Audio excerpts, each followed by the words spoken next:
Bonsoir tout le monde, ici Monsieur Cacahuète et ce soir nous sommes samedi 4 septembre 2021, il est déjà 23h10. Ce soir dans ce nouvel épisode de Parlons DVD, donc le film que l'on a vu, ça sera pas une grande surprise si vous avez vu l'épisode précédent. Hier soir on a regardé Le Transporteur, donc ce soir logiquement on a regardé Le Transporteur 2. Alors, de quoi ça parle? Moi j'ai cru qu'il y avait un bruit, mais non. Installé à Miami, Frank a raccroché ou presque. Pour dépanner un ami, il a accepté de jouer les nounous et accompagne chaque jour le fils du responsable de la lutte anti-drogue à l'école. Pas de quoi sortir la grosse artillerie jusqu'au jour où le petit garçon est enlevé par le chef du plus gros cartel, qui ne va pas tarder à découvrir que la règle numéro 1 du milieu, ne jamais énerver Frank. Retour explosif pour le transporteur qui repousse les limites des cascades de haut vol. Jason Statham, plus classe que jamais, se frotte à la vénéneuse Kate Nota. Dans un Miami surchauffé, prétexte aux courses-poursuites les plus folles, chauffées à bloc. Louis Leterrier, donc Danny the Dog, donne un grand coup d'accélérateur aux gens et s'impose à la tête du box-office américain. Pour la première fois, découvrez le film dans sa version non censurée avec des effets spéciaux remasterisés pour le support DVD. C'était la première fois que je voyais le film, je crois que c'était pareil pour toi, Zou. Ah. Je disais, c'était la première fois que j'avais vu ce film. Oui. Hier soir. Tout à l'heure. Du coup, j'ai pas d'éléments de comparaison, parce que là, ils disent que c'est une version non censurée, c'est-à-dire que la version cinéma, ça devait être une version censurée. Du coup, je ne sais pas quelles sont les différences. Alors, il y avait les bonus, mais on les a pas vus. Making of de la BO, clip d'Angoon, Cesse la pluie, et bande-annonce. Durée du film 1h27. Alors, de quoi parle le film? Donc on reprend le même personnage joué par le même acteur, donc par Jason Statham, qui était transporteur, mais dans un milieu plutôt criminel dans le premier film, alors que lui il était un ancien militaire à la retraite, surqualifié.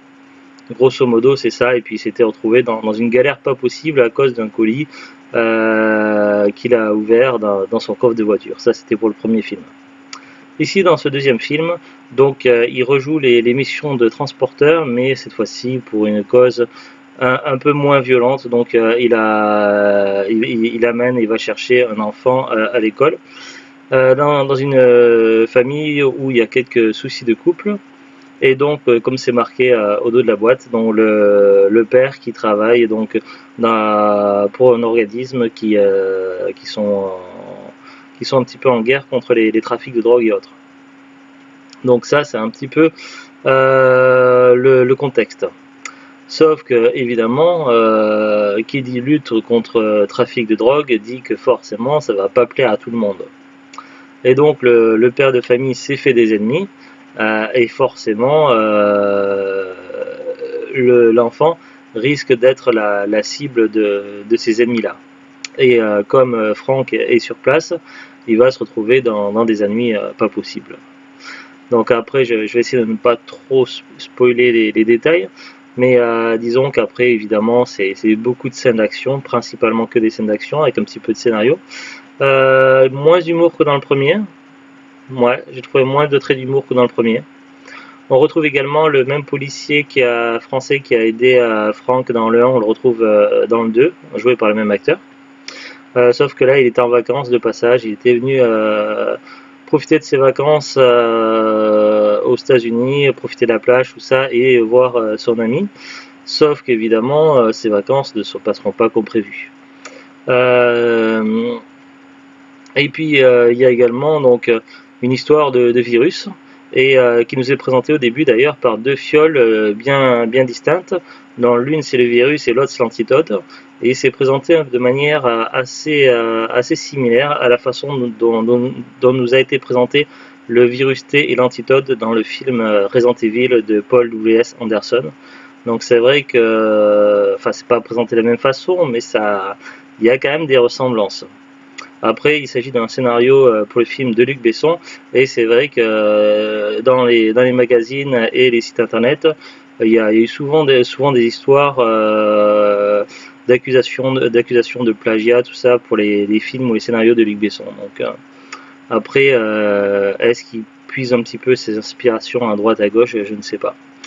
Je ne sais pas, donc sinon, qu'est-ce que je peux dire d'autre du film? Certaines scènes d'action sont assez basiques, assez habituelles, donc c'est vrai que pour certaines scènes, ça revient un petit peu à la même chose que dans le 1, donc un petit peu dans la facilité, puisque du coup ça manque un petit peu d'inspiration, mais il y a d'autres scènes d'action quand même qui sont assez intéressantes, notamment la scène finale d'action donc qui se passe à bord d'un avion, et qui est vraiment assez sympa à regarder, donc qui vaut le détour.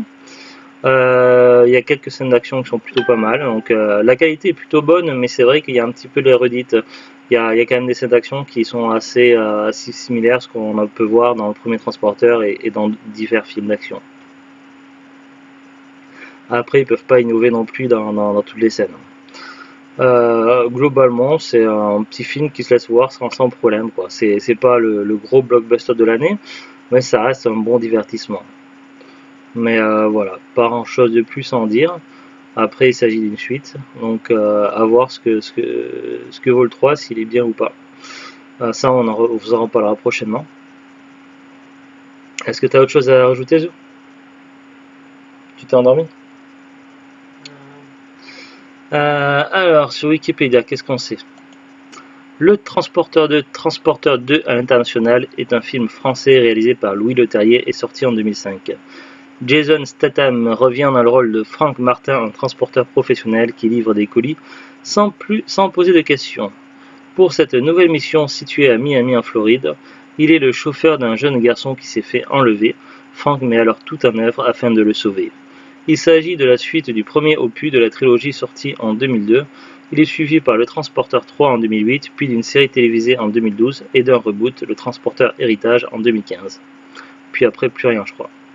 Comme son prédécesseur, le film obtient un accueil critique mitigé, mais est un succès au box-office en permettant de rapporter plus de 85 millions de dollars. Alors autant c'est pas quelque chose d'innovant en termes de films et de narration, les films Transporteurs 1 et 2.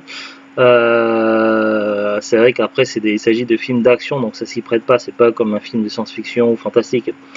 Mais par contre, c'est un film qui aurait pu être intéressant à adapter en jeu vidéo. Donc je ne sais pas s'ils ont fait des jeux vidéo transporteurs, mais en tout cas, ils auraient pu faire des jeux vidéo dans le style un petit peu GTA ou Driver, mais en version transporteur, quoi.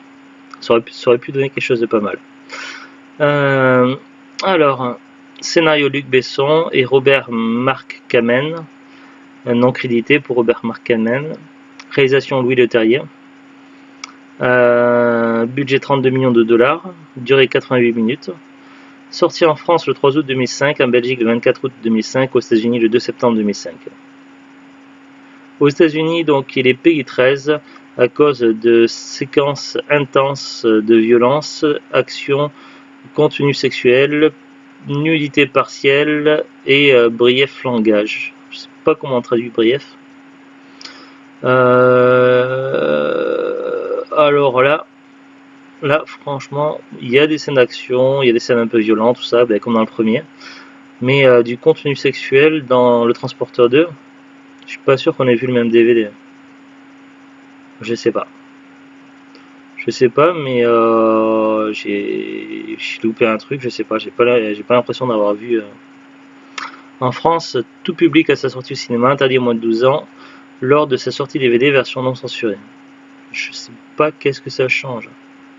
Casting Jason Statham, Alessandro Gassman, Amber Valletta, Kate Nota, Matthew Modine, Jason Fleming, Case David, Hunter Clary, Shannon Briggs, François Berléand, Raymond Tong, Georges Capetan, Jeff Chase, Greg Weiner, Marty Wright, Annalyn McCord, Tim Ware, Andy Horn et Vincent De Paul.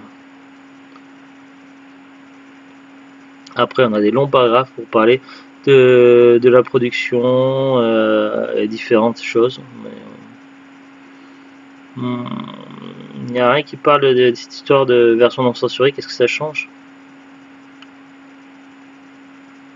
Il obtient sur Rotten Tomatoes un score de 52% pour 120 critiques et une note moyenne de 5,4 sur 10.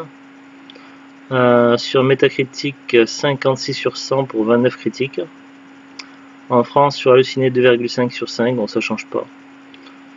Il n'y a rien, il n'y a pas de note de référence, tout ça. Alors, est-ce que je peux trouver des infos sur Google? Alors, le transporteur 2.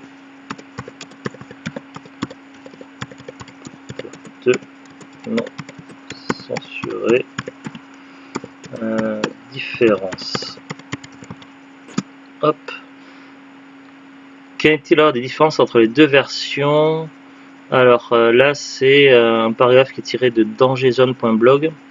Nous avons d'un côté une version raccourcie durant désormais 4 heures et de l'autre la version de Lars von Trier de 5h25. C'est pas possible. Il n'y a pas de film transporteur qui dure 4 heures ou 5h25. Qu'est-ce que c'est que cette histoire? Les coupes ont été faites d'un côté des scènes dites X, moins de plans explicites, mais sur l'ensemble du film, seulement 5 minutes ont été coupées. Alors voilà. Je comprends pas du tout ce qu'ils veulent dire, et les films durent pas 5 heures. N'importe quoi. Qu'est-ce que c'est que ces bêtises? Alors. Est-ce qu'il y a d'autres trucs?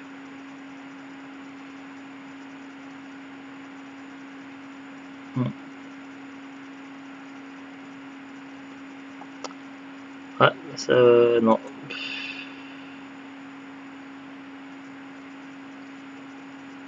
Là, tout de suite, je trouve pas. Il faudrait faire des recherches pendant un long moment, je pense. Mais je vois pas de site qui explique vraiment qu'est-ce qui se passe au niveau de la censure et de la non-censure. Bon, tant pis. Alors, le DVD, donc, du coup, je sais plus où on l'a acheté. Il faut que je rouvre notre fichier. Alors, j'ai pas pensé à le préparer avant. Alors, notre fichier Excel, nos DVD, hop, double-clic. Le 1, on l'avait acheté en brocante. Est-ce que c'était le cas pour le 2 et 3? Alors, on va voir. Le transporteur. Le transporteur 2, version non censurée, action brocante. Ouais, on l'avait acheté en brocante. Donc, on l'avait acheté certainement pour 1 euro. Alors, si on le cherche maintenant, donc le DVD tout seul, expédié vendu par Amazon, il est à 8,95. Il existe également un coffret qui regroupe les 4 DVD, les 4 films, les 3 premiers plus le reboot. Le coffret est à 14,99 pour 4 DVD, donc si on divise par 4, ça revient à... c'est un bon prix.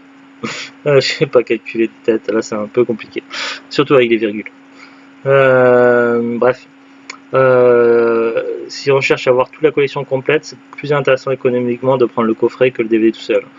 Le film date un petit peu, donc à 8,95 ça fait peut-être un peu cher. Je pense qu'en cherchant bien, vous devrez pouvoir trouver le DVD dans les 5 euros ou moins. Après, ça dépend si vous cherchez neuf ou d'occasion. Après neuf, par des vendeurs pro ou des particuliers, il y a moyen de le trouver un petit peu moins cher, voire des fois dans les hypermarchés à 5 euros. Après, d'occasion, tous les DVD se trouvent plus ou moins à au moins 1 euro, quoi, sauf les DVD très rares. Donc il doit y avoir moyen de le trouver assez facilement. Après, j'ai pas regardé, mais il y a plein de sites. Il y a Rakuten, il y a Le Bon Coin, il y a Vinted, il y a eBay, il y a Fnac, etc. Je crois que c'est en plus des films qui sont pas très difficiles à trouver, les films transporteurs 1, 2, 3. Voilà, pas plus d'infos. On se retrouve demain donc pour la suite du transporteur dans un nouvel épisode de Parlons DVD, et puis entre temps il y aura d'autres vidéos qui seront uploadées sur Cacahuète et Cacahuète Gaming, notamment donc plusieurs vidéos en préparation en cours de montage. Allez, à très bientôt. Salut et bon week-end. Au revoir.